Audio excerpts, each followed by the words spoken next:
Stock మార్కెట్లో experience లేకుండా నేరుగా మనమే కంపెనీ యొక్క షేర్స్ని కొంటే నష్టపోయే అవకాశమే ఎక్కువ. అలా కాకుండా ఉండాలి అంటే స్టాక్ మార్కెట్లో ఒక అవకాశం ఉంది. వెల్కమ్ టు కిట్కాన్ academy, the money and business school. దానికి అవకాశాన్ని కల్పించేదే మ్యూచువల్ ఫండ్స్. అంటే ఏంటి?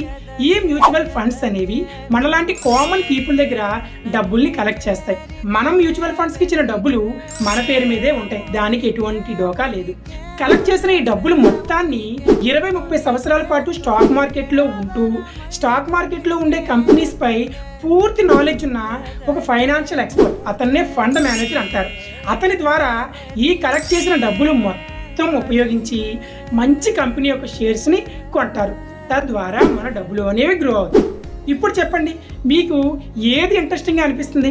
నేరుగా మనమే కంపెనీ యొక్క షేర్స్ కొనడమా, లేదా ఫైనాన్షియల్ ఎక్స్పర్ట్ ద్వారా మ్యూచువల్ ఫండ్స్ ద్వారా కంపెనీ యొక్క షేర్స్ కొనడమా? ఖచ్చితంగా కామెంట్ చేయండి.